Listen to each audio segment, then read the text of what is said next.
ಇವಾಗ ಇವತ್ತು ಏನು ಇಡೀ ದೇಶದಲ್ಲಿ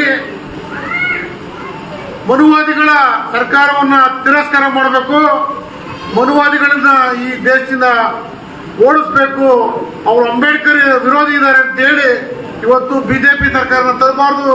ಕರ್ನಾಟಕದಲ್ಲಿ ತೊಂದರೆ ಆಗುತ್ತೆ, ಇಡೀ ದೇಶದಲ್ಲಿರ್ತಕ್ಕಂಥ ದಲಿತರು ಮತ್ತು ಹಿಂದುಳಿದ ವರ್ಗ ಅಲ್ಪಸಂಖ್ಯಾತಕ್ಕೆ ತೊಂದರೆ ಆಗುತ್ತೆ ಅಂತ ಹೇಳಿ ಇವತ್ತು ಬಿಜೆಪಿ ಸರ್ಕಾರನ ತರಬಾರ್ದು ಅಂತ ಹೇಳಿ ನಾವು ಕಷ್ಟಪಟ್ಟು ಇಡೀ ರಾಜ್ಯದಲ್ಲಿರ್ತಕ್ಕಂಥ ಎಲ್ಲ ದಲಿತ ಸಂಘಟನೆಗಳ ಮುಖಂಡರುಗಳು ಹೋರಾಟ ಮಾಡೋದ್ರ ಮೂಲಕ ಇವತ್ತು ಕರ್ನಾಟಕದಲ್ಲಿ ಕಾಂಗ್ರೆಸ್ ಸರ್ಕಾರವನ್ನು ಅಧಿಕಾರಕ್ಕೆ ತಂದು, ಆದರೆ ಕಾಂಗ್ರೆಸ್ ಸರ್ಕಾರ ಅಧಿಕಾರಕ್ಕೆ ತಂದು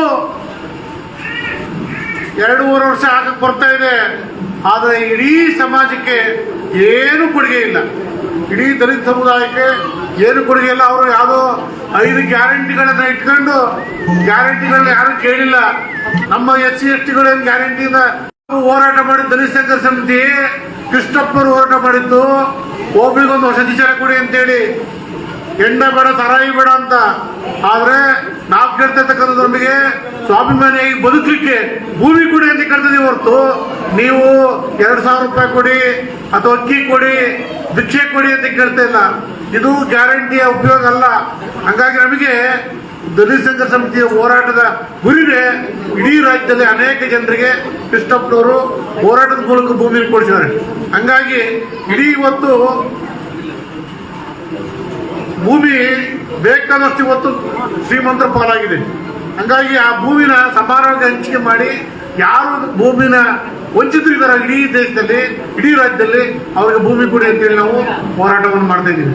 ಆದರೆ ಅದನ್ನು ಕೂಡ ಬಿಟ್ಟು ಇವತ್ತು ಗ್ಯಾರಂಟಿ ಯೋಜನೆಗೆ SC TSP ಯೋಜನೆ ನಾವೇ ತಂದು ಅಂತೇಳಿ ಕಾಂಗ್ರೆಸ್ ಸರ್ಕಾರದವರು ಬೊಂಬೆ ಹೊಡ್ಕೊತಾರೆ.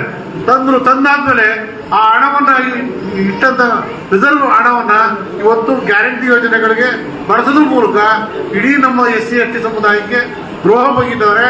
ಮಾನ್ಯ ಸಿದ್ದರಾಮಯ್ಯನವರು ನಿಜವಾಗ್ಲೂ ದಲಿತರ ಬಗ್ಗೆ ಬರೀ ಬಾಯಲ್ಲಿ ಮಾತ್ರ ಅಂಬೇಡ್ಕರ್ನ ಬಾಯಲ್ಲಿ ಹೇಳ್ತಾರೆ.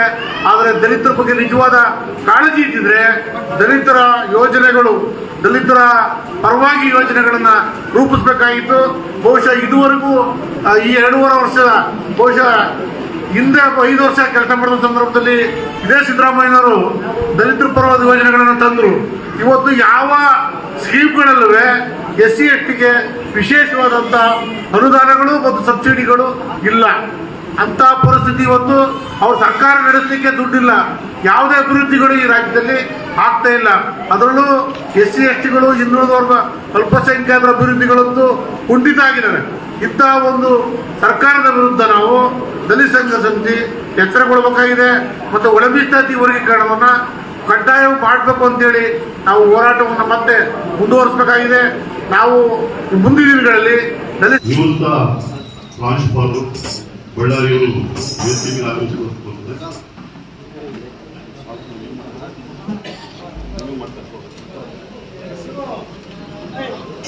ಈಗ ಸ್ವಾಗತ ಕಾರ್ಯಕ್ರಮವನ್ನ ನಮ್ಮ ಬಳ್ಳಾರಿ ಜಿಲ್ಲೆಯ ಸಂಚಾಲಕರಾದ ರಾಮಣ್ಣ ಬಳ್ಳಾರಿ ಅವರು ನೆರವೇರಿಸಿಕೊಡ್ಬೇಕಂತ ನಾವು ವಿನಂತಿ ಮಾಡ್ತೇವೆ.